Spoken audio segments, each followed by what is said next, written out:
KVP news में आपका स्वागत है। प्रस्तुत है आज के मुख्य समाचार।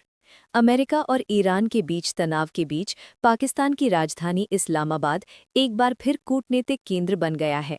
हाल ही में ईरान के विदेश मंत्री अब्बास अरागची वहां पहुंचे हैं, जबकि अमेरिका की ओर से पूर्व राष्ट्रपति डोनाल्ड ट्रंप ने अपने विशेष दूत स्टीव विटकॉफ और दामाद जैरेड कुशनर को बातचीत के लिए भेजने का फैसला किया है। हालांकि स्थिति अभी पूरी तरह स्पष्ट नहीं है। ईरान ने साफ कहा है कि वो अमेरिका के साथ सीधी बातचीत नहीं करेगा, बल्कि पाकिस्तान के माध्यम से अप्रत्यक्ष संवाद ही संभव है। इससे संकेत मिलता है कि दोनों देशों के बीच भरोसे की कमी अभी भी बनी हुई है। इन संभावित वार्ताओं का उद्देश्य जारी संघर्ष को कम करना और युद्ध विराम को आगे बढ़ाना है। अमेरिका पहले ही संघर्ष को रोकने के लिए अस्थायी सीज फायर बढ़ा चुका है, ताकि बातचीत का मौका मिल सके। लेकिन इससे पहले अप्रैल में इस्लामाबाद में हुई बातचीत बिना किसी समझौते के खत्म हो गई थी, जिससे हालात और जटिल हो गए हैं। हालिया रिपोर्ट्स के अनुसार ईरान के सुप्रीम लीडर मुज्तबा खामिनेई गंभीर रूप से घायल हैं। बताया जा रहा है कि फरवरी 2026 में हुए एयर स्ट्राइक के बाद उनके चेहरे और होंठ बुरी तरह जल गए, जिससे उन्हें बोलने में भी दिक्कत हो रही है और आगे चलकर प्लास्टिक सर्जरी की जरूरत पड़ सकती है। रिपोर्ट्स में ये भी सामने आया है कि उनके एक पैर का कई बार ऑपरेशन हो चुका है और अब कृत्रिम यानी नकली पैर लगाने की नौबत आ गई है, जबकि हाथ की भी सर्जरी हुई है और वो धीरे धीरे ठीक हो रहा है। ईरान के विदेश मंत्री अब्बास अरागची इस समय पाकिस्तान की राजधानी इस्लामाबाद पहुंच गए हैं, जहां वे पाकिस्तानी नेतृत्व के साथ अहम बैठकें करेंगे। ये दौरा ऐसे समय हो रहा है जब अमेरिका और ईरान के बीच चल रहे तनाव को कम करने के लिए बातचीत की कोशिशें तेज हो गई हैं। साथ ही अमेरिका की ओर से राष्ट्रपति डोनाल्ड ट्रंप ने अपने विशेष दूत स्टीव विटकॉफ और दामाद जैरेड कुशनर को भी पाकिस्तान भेजा है। ये दोनों प्रतिनिधि संभावित शांति वार्ता को आगे बढ़ाने के लिए इस्लामाबाद पहुंच रहे हैं। हालांकि अभी ये स्पष्ट नहीं है कि उनकी अरागची से सीधी मुलाकात होगी या नहीं। पाकिस्तान इस पूरी प्रक्रिया में मध्यस्थ की भूमिका निभा रहा है और कोशिश कर रहा है कि अमेरिका ईरान के बीच युद्ध विराम और आगे की बातचीत का रास्ता निकले। माना जा रहा है कि इन बैठकों में सीज फायर, सुरक्षा मुद्दों और क्षेत्रीय स्थिरता जैसे अहम विषयों पर चर्चा हो सकती है। ब्रिटेन में एक ऐतिहासिक जनरेशन बैन कानून संसद के दोनों सदनों से पास हो गया है, जिसके तहत 1 जनवरी 2009 या उसके बाद जन्मे लोग जीवन भर कभी भी तंबाकू उत्पाद नहीं खरीद सकेंगे। ये कानून 1 जनवरी 2027 से लागू होगा और इसका उद्देश्य एक स्मोक फ्री जनरेशन तैयार करना है। इस कानून के तहत तंबाकू खरीदने की न्यूनतम आयु हर साल एक वर्ष बढ़ाई जाएगी, जिससे नई पीढ़ी कभी भी कानूनी रूप से सिगरेट या अन्य तंबाकू उत्पाद नहीं खरीद सकेगी। हालांकि पहले से वयस्क लोग तंबाकू खरीदते रहेंगे, लेकिन आने वाली पीढ़ियों पर यह स्थायी प्रतिबंध लागू रहेगा। सरकार का कहना है कि ये कदम धूम्रपान से होने वाली बीमारियों और मौतों को कम करेगा और स्वास्थ्य सेवाओं पर पड़ने वाले बोझ को घटाएगा। साथ ही इस कानून में वेपिंग से जुड़े नियम भी सख्त किए गए हैं, ताकि युवाओं को निकोटीन की लत से बचाया जा सके। आम आदमी पार्टी के राज्यसभा सांसद राघव चड्ढा ने 24 अप्रैल 2026 को बड़ा राजनीतिक कदम उठाते हुए पार्टी छोड़कर भारतीय जनता पार्टी ज्वाइन कर ली। उनके साथ संदीप पाठक और अशोक मित्तल समेत कुल 7 राज्यसभा सांसदों के बीजेपी में शामिल होने का दावा किया गया है, जो आप के कुल 10 सांसदों में से लगभग 2/3 हैं।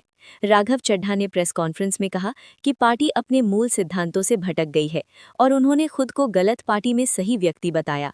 साथ ही उन्होंने दावा किया कि उनके साथ 10 में से 7 सांसद हैं और सभी ने विलय के लिए जरूरी दस्तावेज भी जमा कर दिए हैं। इस घटनाक्रम के पीछे एक बड़ा विवाद भी जुड़ा है। रिपोर्ट्स के मुताबिक अशोक मित्तल पर प्रवर्तन निदेशालय की कार्रवाई के कुछ ही दिनों बाद उनका बीजेपी में शामिल होना चर्चा का विषय बना हुआ है। ये घटनाक्रम आप के लिए बड़ा झटका माना जा रहा है और इससे पार्टी के भीतर आंतरिक मतभेद खुलकर सामने आए हैं, जबकि बीजेपी को राज्यसभा में संख्यात्मक मजबूती मिलने की संभावना है। Lawrence of Punjab web series पर केंद्र सरकार ने रोक लगा दी है। ये फैसला पंजाब पुलिस और अन्य पक्षों की आपत्तियों के बाद लिया गया। अधिकारियों का कहना है कि इस सीरीज में गैंगस्टर लॉरेंस बिश्नोई की कहानी को जिस तरह दिखाया गया है, उससे अपराध का महिमा मंडन हो सकता है और युवाओं पर गलत असर पड़ सकता है। परिवार और संबंधित लोगों ने भी आरोप लगाया कि सीरीज में झूठा कंटेंट दिखाकर एक खास नैरेटिव सेट करने की कोशिश की जा रही है। साथ ही ये चिंता भी जताई गई कि ऐसे कंटेंट से चल रही अदालती कार्रवाई प्रभावित हो सकती है और गवाहों या केस पर असर पड़ सकता है।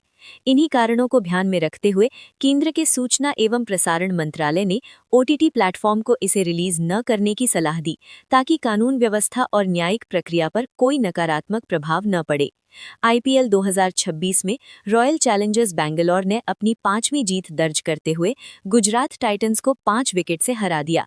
बैंगलोर के एम चिन्नास्वामी स्टेडियम में खेले गए इस मुकाबले में गुजरात में पहले बल्लेबाजी करते हुए 20 ओवर में 205 रन 3 विकेट का बड़ा स्कोर बनाया, जिसमें साई सुदर्शन की शानदार सेंचुरी शामिल रही, लेकिन टीम इसे बचा नहीं सकी। लक्ष्य का पीछा करते हुए आरसीबी की शुरुआत जल्दी झटका खाने के बावजूद संभल गई, जब विराट कोहली 81 रन 44 गेंद और देवदत्त पड्डिकल 55 रन ने दूसरे विकेट के लिए 115 रनों की मजबूत साझेदारी की। इस साझेदारी ने मैच पूरी तरह बैंगलोर के पक्ष में कर दिया और टीम ने 18.5 ओवर में लक्ष्य हासिल कर लिया। कोहली की इस पारी में आक्रामक बल्लेबाजी देखने को मिली, जिसमें कई चौके छक्के शामिल रहे और उन्हें प्लेयर ऑफ द मैच भी चुना गया। इस जीत के साथ आरसीबी पॉइंट्स टेबल में ऊपर पहुंच गई और टीम का फॉर्म भी मजबूत नजर आ रहा है। थॉमस कप में भारत में शानदार शुरुआत करते हुए कनाडा को 4-1 से हराया और टूर्नामेंट में जीत के साथ आगाज किया। मैच की शुरुआत में लक्ष्य सेन को हार का सामना करना पड़ा, लेकिन इसके बाद भारतीय टीम ने जोरदार वापसी की। स्टार डबल्स जोड़ी सात्विक साईराज रेंकीरेड्डी और चिराग शेट्टी ने बेहतरीन प्रदर्शन करते हुए जीत दिलाई। वहीं आयुष शेट्टी और अन्य खिलाड़ियों ने भी अपने मुकाबले जीतकर टीम को मजबूत बढ़त दिलाई।